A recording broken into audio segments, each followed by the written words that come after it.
I didn't think twice when my neighbor knocked on my door that afternoon. We'd exchanged polite smiles for years, hellos over hedges, small talk about the weather, but never anything more. She looked tired, the kind of tired that sinks into your shoulders and stays there. She explained that her son was struggling with a college course and wondered if I could help him with his homework. He's 22, she added quickly, as if anticipating a concern that hadn't even crossed my mind.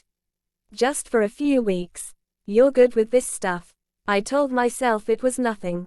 I used to enjoy explaining things, breaking complicated ideas into simple steps. Back when I still felt useful. Back when my evenings didn't stretch long and empty despite being married.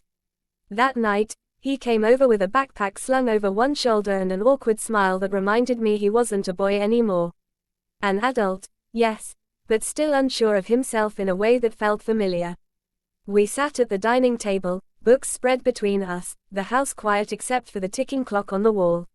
At first, it was purely academic.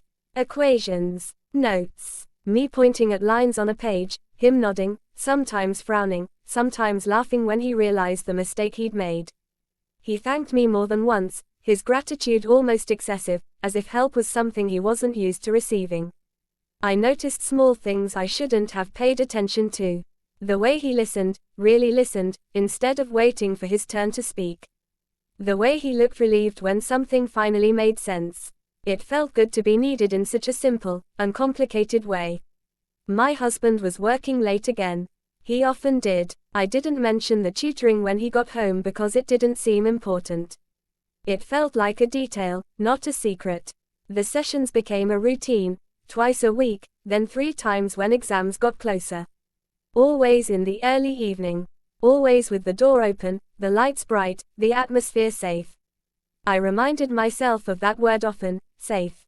Sometimes, between problems, he'd ask questions that had nothing to do with school.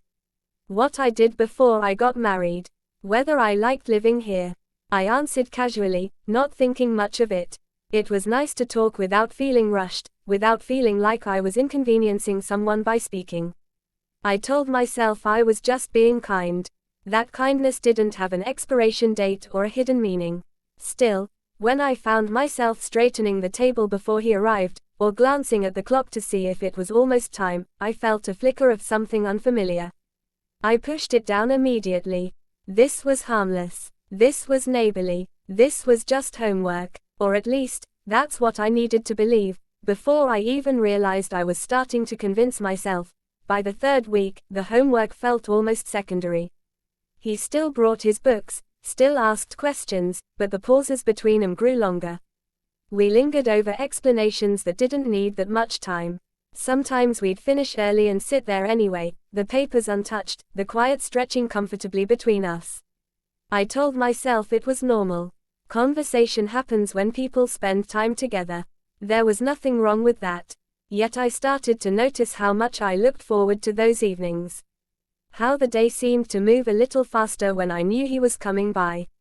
I'd catch myself listening for footsteps outside, for the soft knock at the door, and feel an odd disappointment if he was late. Our conversations shifted without either of us acknowledging it.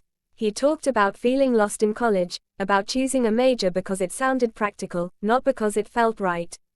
I found myself responding with more honesty than I usually allowed. I talked about settling, about how life can look complete from the outside and still feel unfinished when you're alone with your thoughts. I never spoke badly about my husband. At least, not directly. But I didn't pretend everything was perfect either. I admitted that we'd grown quiet together, that most nights we existed in the same space without really connecting. Saying it out loud felt dangerous, and relieving. He listened the way people do when they care, not when they're just being polite. He remembered things I'd mentioned in passing.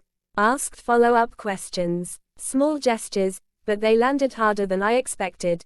Somewhere along the way, I stopped mentioning the tutoring at home. Not because my husband would object, he probably wouldn't have, but because explaining it felt complicated. Easier to keep it simple. Easier to keep it to myself. That was the first time I recognized the word secret, even if I didn't want to use it yet. The physical distance between us never changed. We sat across the table, a respectful space between our chairs. And yet, I became acutely aware of him in ways that unsettled me. The warmth of his presence. The way his voice softened when he spoke about things that mattered to him.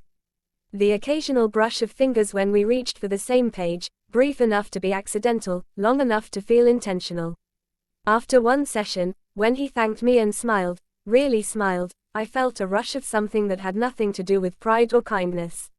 It scared me how quickly it came, and how much I wanted it to happen again. I started choosing my words more carefully, thinking about how I sounded, wondering what he saw when he looked at me. At night, lying next to my husband, my mind replayed conversations I should have forgotten. Lines he'd said, the way he'd looked at me when I spoke. I told myself it was loneliness playing tricks on me. That anyone would feel this way after being truly listened to for once. That it didn't mean anything. But deep down, I knew the truth I wasn't ready to face yet. Nothing had happened, and yet, something already had. And that realization sat with me, heavy and unresolved, as I waited for the next knock on the door. The night everything shifted didn't announce itself. There was no storm outside, no dramatic interruption, just another quiet evening that began like all the others. He arrived later than usual, apologizing as he set his bag down. An exam was coming up, he said, and he looked exhausted in a way that went beyond studying.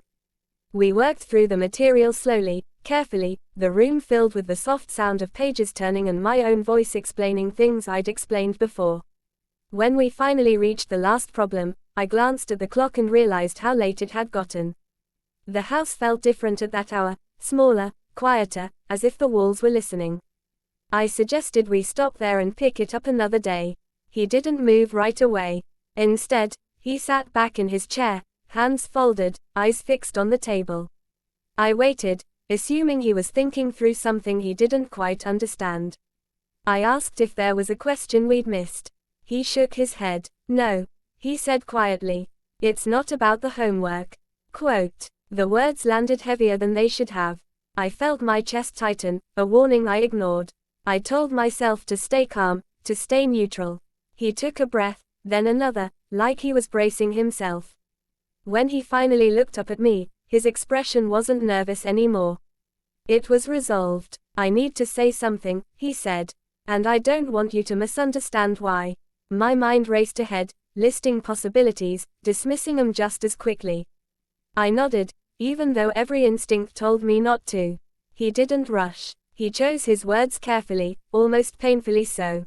You don't just help me with homework, he said. You make me feel understood.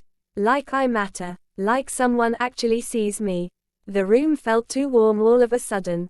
I couldn't tell if my heart was pounding because of shock or recognition. I opened my mouth to interrupt, to redirect, but nothing came out. He continued, softer now. I know this isn't appropriate. I know you're married. I needed you to know how much this meant to me. There it was. Not a declaration, not a demand.